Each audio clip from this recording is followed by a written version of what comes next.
우리도 옆에 형제자매님도 보고 사랑합니다 인사하시길 바랍니다. 사랑합니다. 저는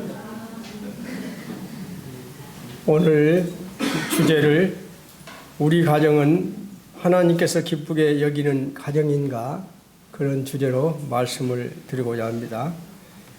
참 용대형님도 금방 그 아버지 이야기를 했는데 저도 이번에 말씀을 준비하면서 참 아버지 생각이 많이 났어요. 어머니보다도 아버지 생각이 많이 났었는데 참 2015년 4월 달이죠. 10년 전인데 전국 장로 수양회를 하고 있는데 갑자기 전화가 왔었어요.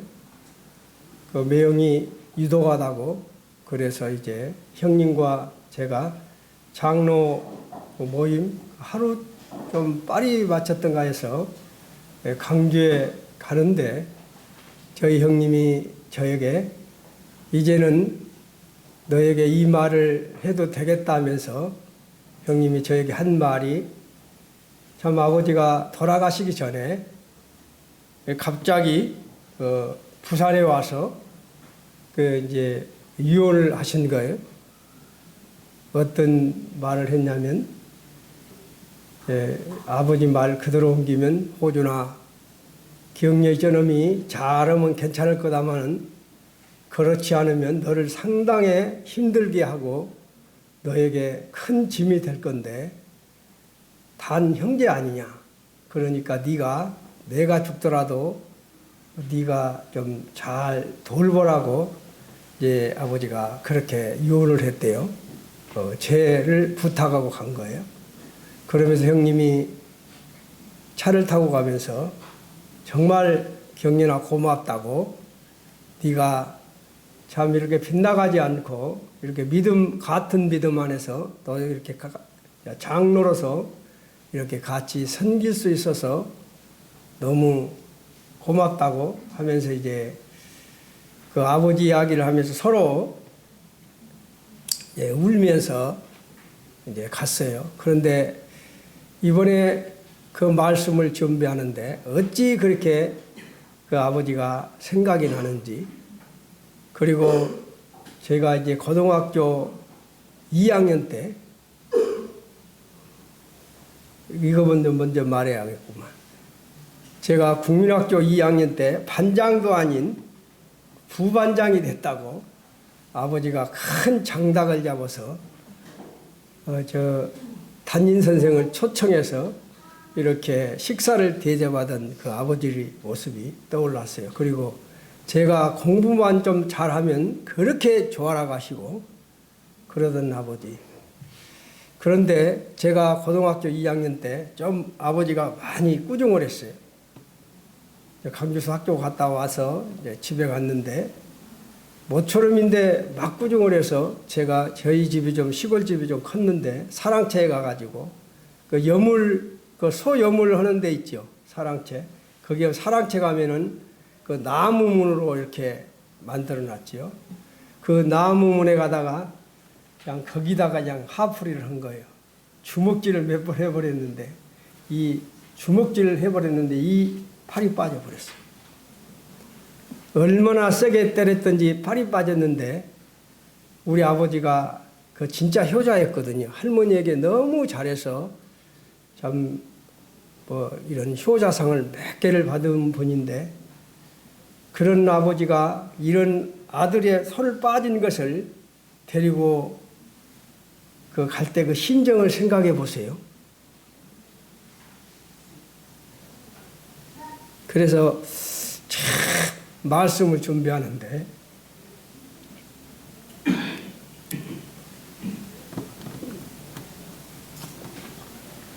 그렇게 옛날 생각이 나더라고. 그러면서 참 얼마나 그 아버지 마음이 아팠을까. 나는 이렇게 우리 어머니에게 효도하는데 내 아들놈이는 세상에 내가 좀 꾸중했다고 주먹질해서 팔이 빠져버리다니. 그 데리고 갈 때 그 아버지의 심정은 오죽했을까. 그런 거를 생각하니까 그 안 좋더라고요. 그러면서 또 우리 어머니가 이제 마지막으로 우리 집에서 떠난 날이죠. 그때 가는데 당진대교가 눈이 많이 왔어요. 눈이 많이 왔는데 이 차가 나가질 않아요. 하도 눈이 많이 오니까 지그작으로 가는데 뒤에서 누가 막 힘을 써. 그리고 보니까 어머니가 의자를 막 밀고 있어, 힘을 쓰면서. 그래서 어머니 왜 힘을 쓰냐고 그래서 네가 힘이 드니까. 그러니까 내가 이제 운전하면서 가니까 힘이 든다고, 뒤에서 밀면 잘 나간다고 뒤에서 민 거예요. 그러시면서 그때 하신 말이, 경련아 너는 성질이 급해서 내가 저녁에 죽으면 저녁에 오지 말고 꼭 해가 뜨거든 아침에 오거라. 내가 다 그런지 안다고 그렇게 하시던 그 어머니. 그래서 이 말씀을 준비하면서 참 아버지 어머니의 그 사랑과 은혜를 기억하면서 참 5월달은 그런 부모들이 더욱 생각이 났고, 특히 여기 있는 우리 학생들, 공부하는 우리 청년 대학생들은 정말 미래는 현재 결과다는 그런 사실을 언제나 유념하시고, 후회 없는, 학생 때는, 대학생 때는 건강하게 믿음 안에서 열심히 공부하는 것이 효도지요.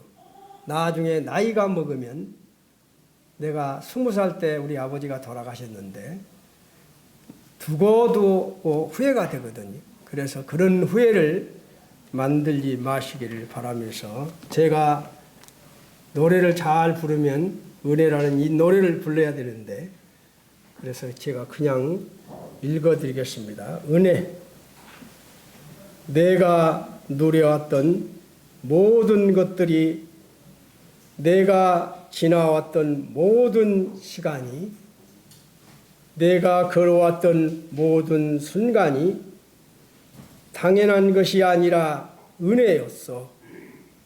아침에가 뜨고 저녁에 노을, 봄의 꽃향기와 가을의 열매, 변하는 계절의 모든 순간이 당연한 것이 아니라 은혜였어. 모든 것이 은혜, 한없는 은혜. 내 삶에 당연한 건 하나도 없었던 것을 모든 것이 은혜였어. 참 우리가 이 부모님의 은혜, 그리고 또 우리 주님과 우리 아버지 하나님의 그 사랑과 은혜, 이런 은혜를 생각하면서 우리는 과연 살아가면서 우리 가정은 하나님께서 기쁘게 여기는 가정인가? 우리 가정은 성령 충만한 가정인가? 이런 것들을 생각해 보면서, 오늘 벌써 시간이 또 많이 가버렸어요.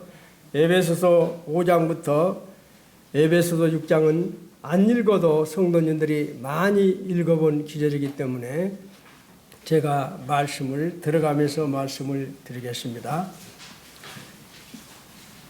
성도님들, 성경에서 가장 아름다운 단어가 무엇이지요? 우리 오랜만에 최상원 형제님 오셨는데, 형제님은 성경에서 제일 단어가, 어떤 단어가 제일 떠올라요? 예수 그리스도. 용대 형제님은 단어, 제일 딱 성경에서 나오는 단어. 사랑. 저는 은혜라고 말하고 싶어요. 은혜. 그래서 성경에서 보면, 구약 성경에서는 은혜라는 단어가 32번이 나오죠. 32번이. 그리고 구약 성경에서는 128번이 은혜라는 단어가 나옵니다. 그래서 신구약 다 하면 160번이 은혜라는 단어가 나오는데, 무지개 보면 여러 가지 색깔이 있죠. 무지개가 몇 가지죠, 색깔이? 7가지죠. 그런데 하나님의 은혜에도 여러 가지 색깔이 있다는 것입니다. 무지개만 색깔이 있는 것이 아니라 하나님의 은혜도 색깔이 있다는 거예요. 바로 하나님의 은혜는 우리를 구원해 주시지요. 하나님이 어떤 분이십니까? 지금 우리가 살고 있는 이 지구를 만드셨죠. 그리고 이 지구에서 1억 5천만 킬로 떨어진 곳에 해를 만드시고 이 지구에 130만 개가 저 해 안에 들어가지요.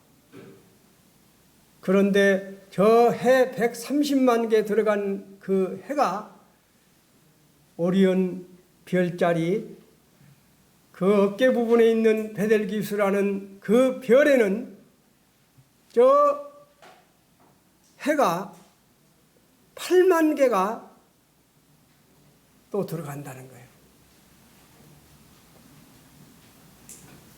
그리고 한 은하계가 몇 개입니까? 1000억 개가 한 은하계입니다.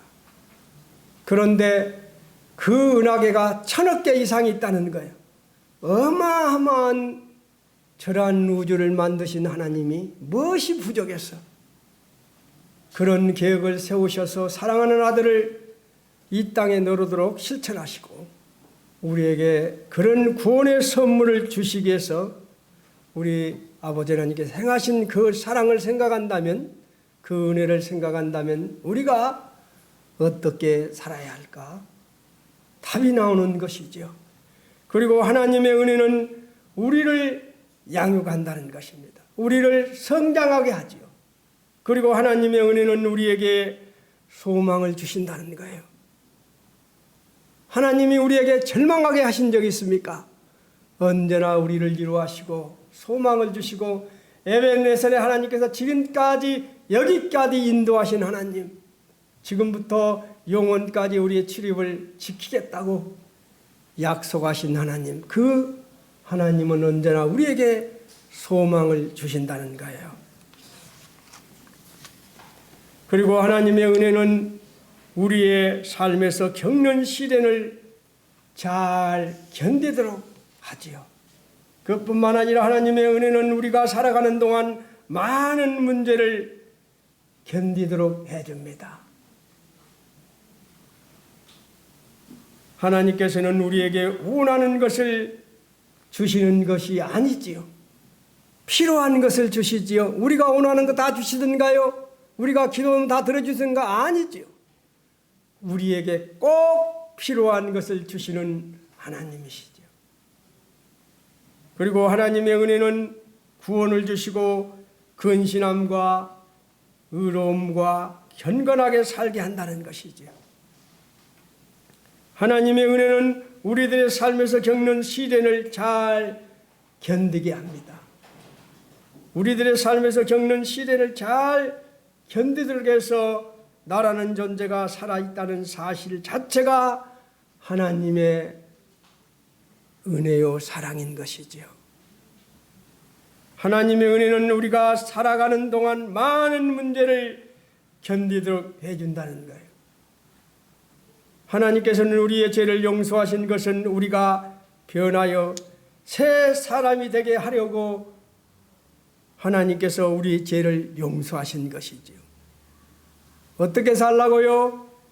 새롭게 변화돼서 새로운 삶을 살라는 것이죠.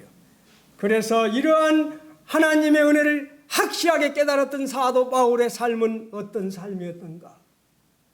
사도 바울은 많이 배운 사람이었어요. 우리 최상원 형제처럼 많이 배운 사람이었어요. 그런데 그는 장가도 가지 않고 예수님을 위해 어떻게 살았어요? 예수님을 믿는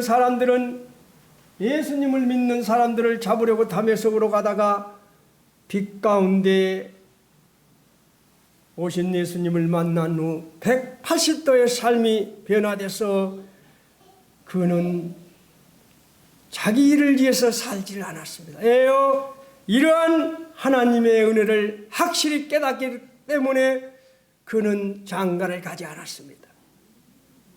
사도 바울은 우리에게 뭐라고 합니까? 우리도 결혼하지 않고 사는 것이 좋지만, 그렇지만 아니면 결혼하라고 했지만 본인은 결혼하지 않았습니다. 그는 180도 완전히 다른 삶을 살았어요. 그러면서 그는 신약 성경의 절반을 차지하는 13권의 책을 집필했지요. 그리고 사도 바울은 우리 주님의 이 크신 사랑과 은혜를 깨닫고 우리 주님의 이런 은혜를 깨닫고 그는 180도 변화된 삶을 살면서 죽기 전에 이러한 고백을 하고 있습니다. 나는 오늘날까지 범사의 양심을 따라 하나님을 섬겼노라고. 나를 본받으라고. 이런 삶을 살았다는 것은 대단한 거죠. 그래서 저도 매일 기도할 때 믿음의 선배인 사도 바울처럼 나도 주님 곁을 떠날 때 대사랑하는 자녀들, 손녀딸들 앞에, 교회 성도들 앞에, 나를 아는 지인들 앞에 나는 오늘날까지 범사의 양심을 따라 하나님을 섬겼노라고, 나를 본받으라고 그렇게 고백할 수 있는 그런 삶을 마치게 있을 수 있도록 저를 언제나 깨끗한 생각으로 깨끗한 행동으로 거룩한 삶을 통해서 빛의 열매, 성령의 열매를 맺는 그러한 논의 삶이 되기를 간절히 기도하고 있습니다. 사도 바울은 이런 삶을 살았어요. 그리고 예수님을 위해 목숨을 바쳐 헌신하며 신실한 종으로 살다가 네로 황제 시대에 참수형을 당하지요. 그는 열심히 부끄럼 없이 살았습니다. 그리고 사도 바울은 AD 61년 봄에 로마에 도착해서 강금 대누 AD 63년 3년간 감옥에 감금된 상태에서 에베소서와 빌립보서, 골로새서, 빌레몬서 4편의 편지를 쓰지요. 옥중에서 쓰고 있습니다. 그래서 우리는 이 편지를 옥중서신이라고 말하죠. 그런데 사도 바울이 에베 교회를 통해서 에베소도 교회에 사도 바울이 친히 3년간 머물면서 온 힘을 다해 기울여서 세운 교회이기 때문에 그가 더욱 애착이 간 곳이 에베소서 교회였습니다. 그래서 에베소서 교회를 생각하면서 편지 쓴 것이 바로 에베소서입니다. 오늘 제가 말씀하고자 하는 에베소서 5장부터 22장부터 6장 9절까지 보면 사도 바울은 여기서 신앙생활과 관련된 구체적인 교훈을 하고 있습니다. 그리고 성도들의 가정생활과 관련된 교훈들을 제시를 하고 있어요. 그리고 에베소서 5장 22절부터 24장까지는 제가 읽어드리겠습니다.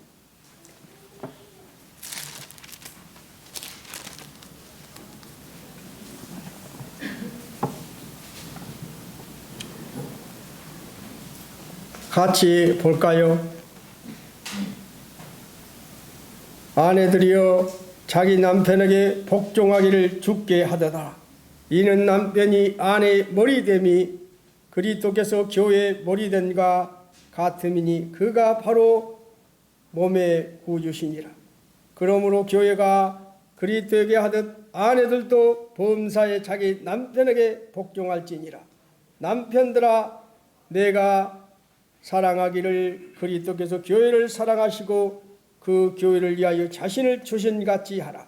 이는 곧 물로 씻어 말씀으로 깨끗하게 하사 거룩하게 하시고 자기 앞에 영광스러운 교회로 세우사 티나 주름 잡힌 것이나 아무 것들이 없이 거룩하고 흠이 없게 하려 하심이라.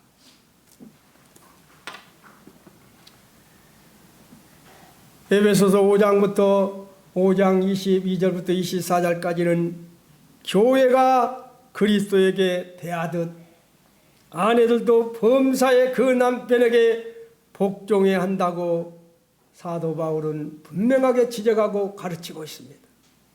그리고 에베소서 5장 25절부터 28장까지는 그리스도께서 교회를 사랑하시듯 남편들도 그 아내를 사랑해야 한다고 가르치고 있지요.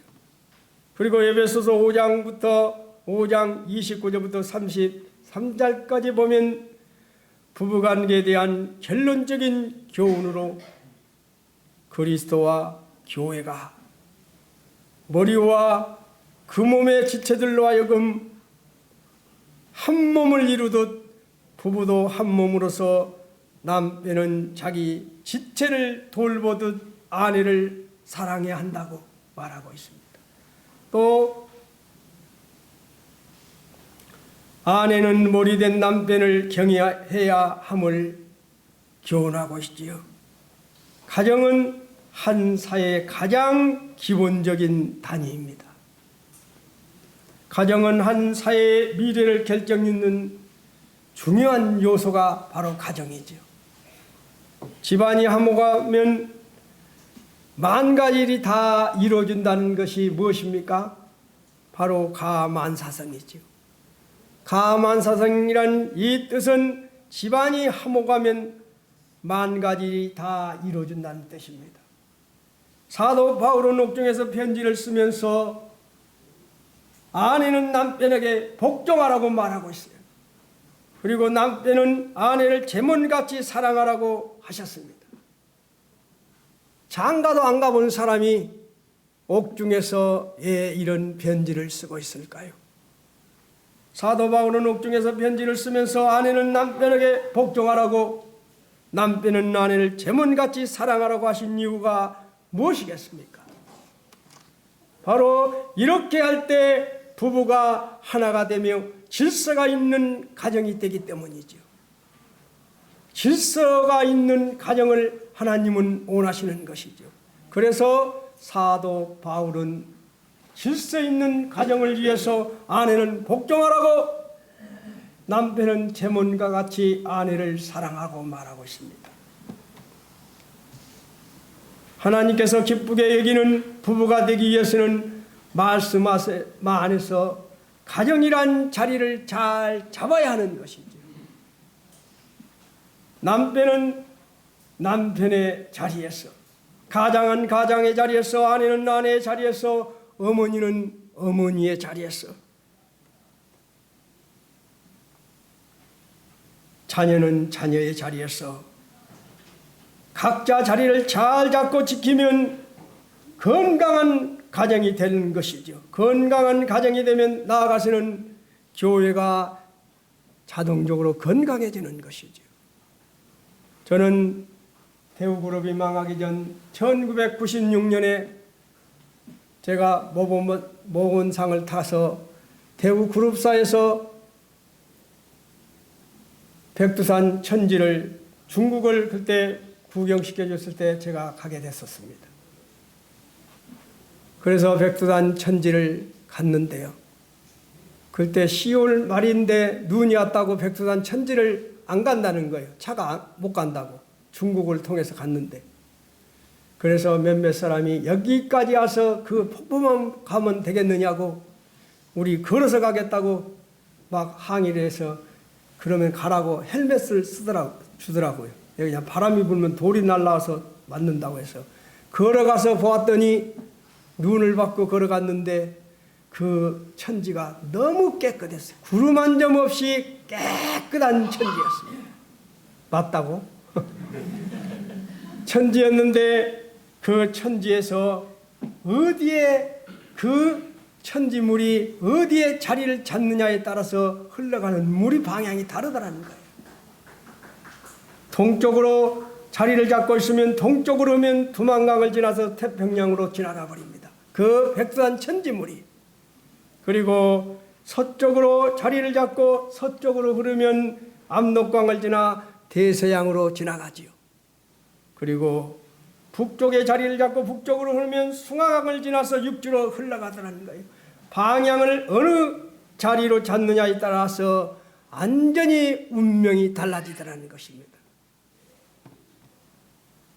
우리가 남편은 남편의 자리에서, 가장은 가장의 자리에서, 아내는 아내의 자리에서, 어머니는 어머니의 자리에서, 자녀는 자녀의 자리에서 말씀 안에서 자리를 잘 잡을 때 건강한 가정을 이룰 수 있는 것이죠.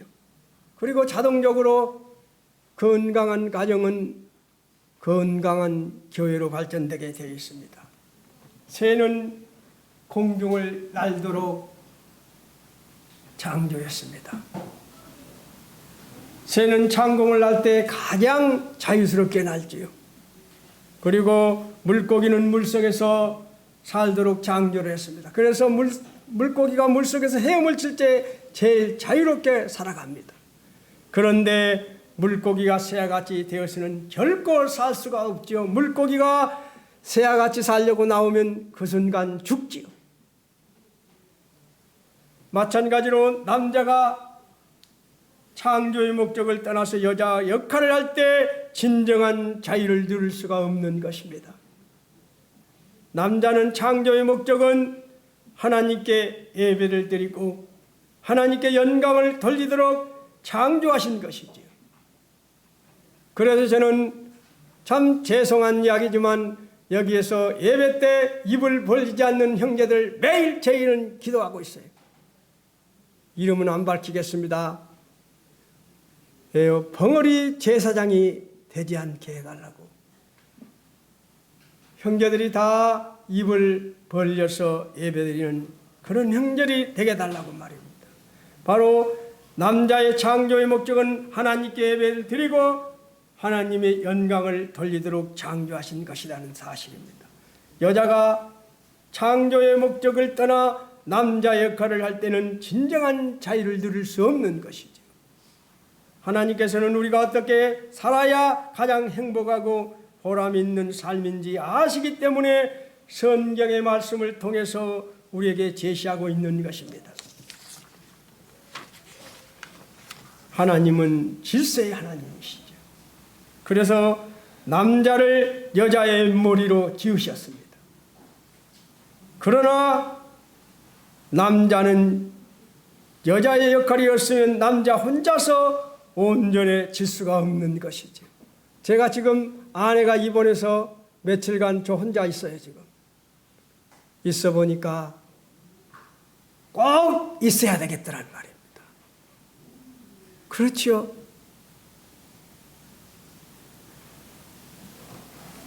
남자는 남자를 여자의 머리로 지으신 이유가 하나님은 질서를 세우기 위해서 했습니다.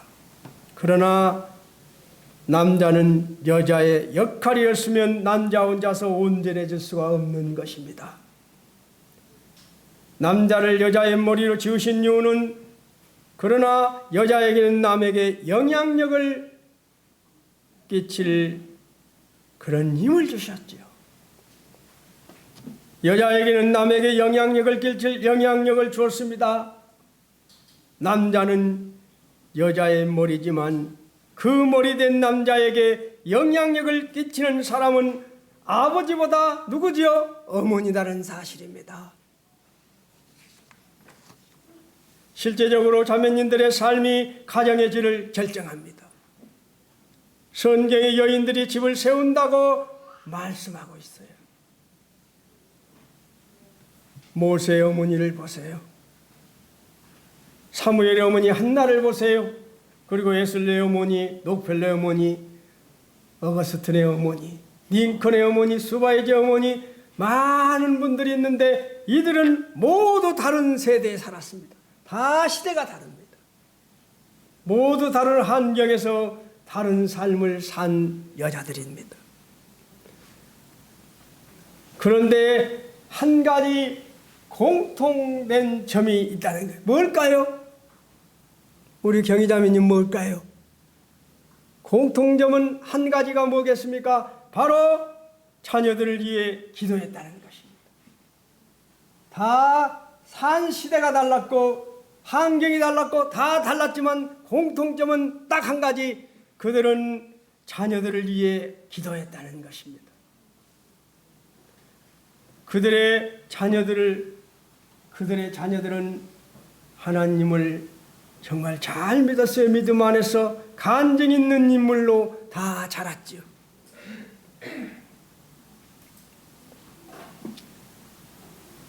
믿음 안에서 간증 있는 인물들이 되었습니다. 이들의 자녀들은 말이 씨가 되는 것이지요. 말이. 제가 옛날에도 한번 설교할 때 말씀드렸는데 똑같은 양파를 똑같은 양파의 크기에 놔두고 똑같은 이러한 곳에 양파를 넣고 똑같은 크기에 똑같은 물을 넣고 여기다가 한쪽은 축복의 말씀을 적어놓고 한쪽은 저주를 적어놓고 한쪽은 매일 축복을 했어요. 그랬더니 이렇게 예쁘게 자라는데 저주했던 양파는 완전히 썩어서 입이 썩어서 가는 것을 이거는 실합니다. 말이 시대가 되는 것이지. 그리고 똑같은 밥을 쌀밥을 해서 똑같은 유리에 넣고 똑같은 방법으로 기도를 했더니 연속 축복을 하고 잘 하라는 그 쌀을 했던 거는 하얗게 예쁘고 비는데 저주하고 했던 것은 썩어서 시커멓게 되더라는 거예요. 에요 말이 씨가 되는 겁니다. 그래서 우리는 자녀들을 위해서 기도를 해야 하는 것이죠. 그의 자녀들을 위해서 축복 기도하는 것이 중요한 것이요. 그래서 우리는 이삭이 야곱을 기도했던 창세기 27장 27절 28절 29절의 그러한 축복의 내용을 생각하면서 그리고 모세가 이스라엘 백성들에게 축복했던 민수기 6장 24절 25절 26절의 그러한 축복을 생각하면서 그리고 모세가 이스라엘 백성들 12지파에 각각 지파에게 축복했던 신명기 33장의 그러한 축복권들 많지요. 로마서 1장 7절의 축복, 로마서 15장 5절 6절 13절 33절의 축복, 그리고 데살로니가후서 3장 16절 18절의 축복 많아요. 그리고 고린도후서 13장 13절의 후서 축복, 주 예수 그리스도의 은혜와 아버지 하나님의 사랑과 성령의 교통하심이 임하게 달라고, 요한이서 1장 3절의 축복, 요한산서 1장 2절의 그러한 축복의 내용들을 기억하면서 자녀들에게 위해서 기도하는 것이죠.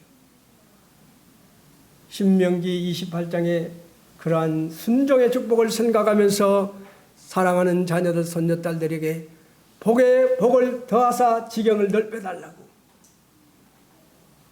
그러한 기도들이 있을 때 방금 이 어머니들이 기도했던 것처럼 그러한 자녀들이 이러한 믿음 안에서 간증 있게 살아갈 수 있는 것이죠. 아내는 남편이 하나님을 영광스럽게 하는 가정을 세우도록 남편을 돕는 것입니다. 이게 아내의 역할이죠. 아내는 남편이 경건한 가정을 세우도록 옆에서 함께 도와야 하는 것입니다. 머리됨이란 자기 아내를 복종시키는 것이 아니라 오히려 높여주는 것이지요. 우리는 건강한 가정을 위해서는 정말 아굴라 브리슬라 가정처럼 사랑의 부부로, 섬김의 부부로, 봉사의 부부로, 헌신의 부부로, 교회에서는 일꾼의 부부로 의로움과 진실함과 착함으로 빛의 열매를 맺으며 사랑과 희락과 화평과 오래 참음과 자비와 양성과 충성과 온유와 절제로 성령의 열매를 맺는 그러한 부부가 되게 달라고 부부들이 기도하세요. 우리 가정은 아굴라 브리스 같은 그런 가정으로, 그런 교회 일꾼으로 섬기게 달라고 기도하시길 바랍니다. 그리고 자녀의 관계에서도 아브라함과 이삭이 얼마나 끈끈한 그런 자녀의 관계였습니까? 얼마나 아브라함이 본을 보였습니까? 아들 앞에 얼마나 본을 보였던지. 이삭은 17살 먹으면 얼마든지 도망갈 수 있는데 묵는데도 가만히 있었잖아요. 그대로 순종했던 아브라함과 이삭 같은 그러한 자녀의 관계를 위해서 기도하는 것입니다. 그래야 건강한 가정이 되는 것이지요. 그리고 제가 이번 장로 모임에 갔는데요. 55년생, 54년생 6명이 자는데 54년생 형님이에요. 그 형님이 나한테 그래요. 우리 어머니가 90이 넘었는데 내가 중간에서 죽겠다고. 이놈하면 마누라가 나 들들 볶지. 또 여기 가면 어머니가 이러지. 사람 환장하겠다고. 그래서 그 나이에 그래. 그때 형님 나 죽겠어. 예, 그래서 그분이 그러더라고. 그래서 하도 힘이 들어서 어머니 시골에 가서 좀 있을랍니까? 그러니까 시골에 갈란다. 그래서 갔더니 딱 이틀 있다가 나 못 있겠다고 다 전화가 왔더래. 그래서 다시 모시고 와서 자기 집 앞에 조그마한 하나 얻어서 지금 같이 안 살고 따로 산다고 그 이야기를 하더란 말이에요. 우리가 아는 이 고부관계. 그래서 어떤 분들은 시금치도 안 먹는다고 하잖아요. 시금치도. 그런데 나오면 누가 같은 고부관계를 위해서 기도하라는 거예요. 저는 우리 큰자부가 있지만 너무 감사해. 우리 며느리들이 너무 잘하거든. 그래서 저는 매일 기도합니다. 나오면 누가 같은 그런 고부관계를 이루게 해달라고. 우리 큰자부, 서울에 있는 우리 자부가 아굴라 프리슬라 부부처럼 그런 간증 있는 그런 고부관계를 이루게 해달라고. 그렇게 기도할 때, 저 고등학교 때부터, 우리 아들 고등학교 때부터 저는 그런 며느리 달라고 기도했었습니다. 그냥 얻은 게 아니에요. 기도해야 된다는 거예요. 건강한 가정은 건강한 교회를 만들지요. 건강한 가정, 건강한 교회가 되려면 가시가 없어야 되는 것이죠. 우리 혁이 형제님이 이번 수요일날 말씀을 전하는데 아멘이 됐어요. 말에 가시가 있습니다. 우리는 가시가 없어야 하는 거예요. 가시가 없어야, 그리고 성령 충만할 때 건강한 가정을 이룰 수 있는 것이죠. 성도님들, 가시나무가 어떤 것이 있는가 한번 용대행님 가시나무 생각나는 대로 말해봐요. 탱자, 장미, 찔레꽃, 아카시아. 그 가시 있는 나무들 한아름 되는 가시 봤습니까? 기껏해야 이거지요. 이 정도밖에 안 돼요. 가시 있는 나무는 한아름이 되는 나무가 하나도 없습니다. 다 적어요. 가시 달린 나무는 한아름이 되는 나무가 하나도 없다는 거예요. 가시가 없어야 한아름이 되는 큰 나무가 될 수 있는 것입니다. 가시가 없는 나무라야 큰 나무가 된다는 거예요. 그래야 집도 짓고 위에 짓는 것이 뭐예요? 그 상량도 올릴 수 있는 것이지요. 가시 없는 큰 나무는 다용도로 쓸 수 있지만 가시가 있는 나무는 아무도 쓸 데가 없다는 거예요. 사람도 마찬가지라는 사실입니다. 가시는 나무를 찔러 아프게 합니다. 바로 결론은 가시 있는 나무는 쓸모가 별로 없더라는 거예요. 건강한 교회를 위해서는 우리가 어떻게 해야 합니까? 가시가 없는 건강한 가정이 먼저 세워져야 하는 것이지. 건강한 교회를 이루기 위해서는 가시가 없는 건강한 가정들이 세워져야 되는 거예요.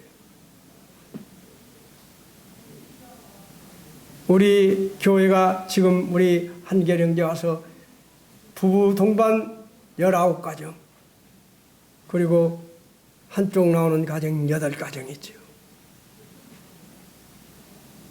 가정이 세워질 때, 가시가 없을 때 교회는 건강해지는 것입니다. 그래서 사도 바울은 옥중에서 편지를 쓰며 강조하고 있어요. 아내와 남편 관계를, 자녀와 부모 관계를 강조하면서 건강한 가정이 되기를 사도 바울은 그렇게 편지를 쓰고 있습니다.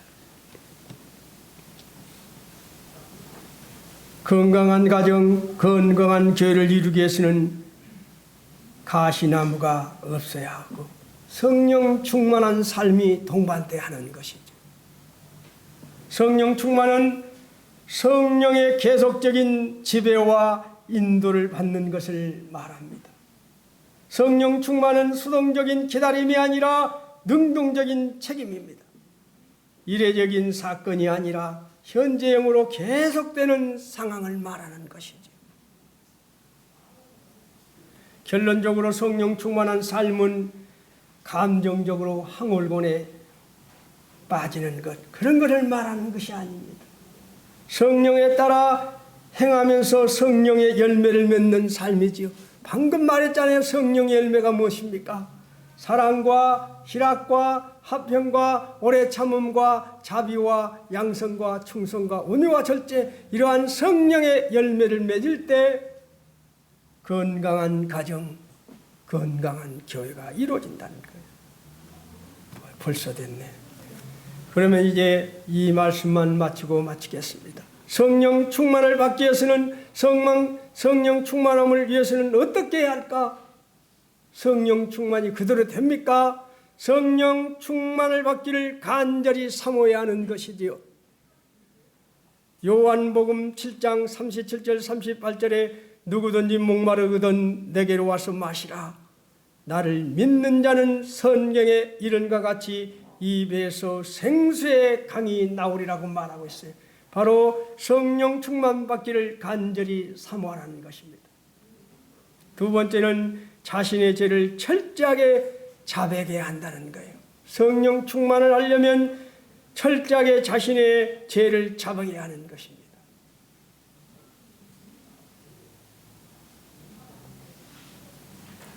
다윗은 침상이 뜨도록 눈물을 흘렸다고 합니다. 그 말이 안 되지요. 그마치 눈물을 많이 흐르며 회개했다는 소리죠. 침상이 뜰 정도로 눈물이 흐르면 그 기절하지요. 그렇지요? 그 정도로 회개했다는 것입니다. 만일 우리가 우리의 죄를 자백하면 그는 미쁘시고 의로사 우리 죄를 사하시며 우리를 모든 불의에서 깨끗하게 하실 것이요. 요한일서 1장 9절의 말씀입니다. 그리고 믿음으로 성령 충만을 구해야 한다는 것입니다.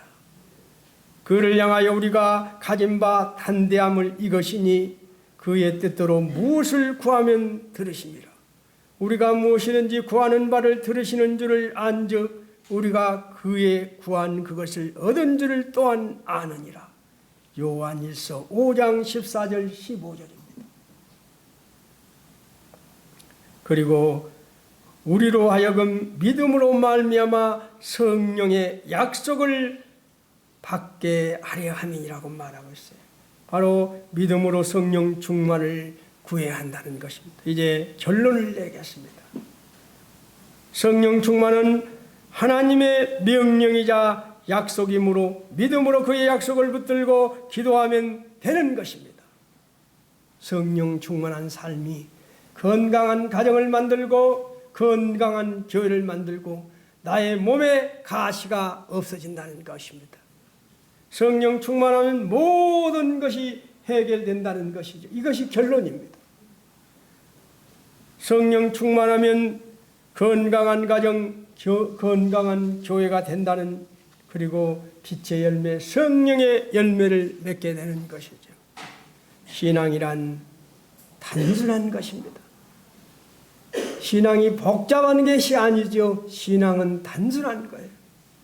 그리고 신앙은 솔직한 것입니다. 어린아이처럼 단순하고 깨끗해야만이 성령 충만한 삶을 살 수 있는 것이지요.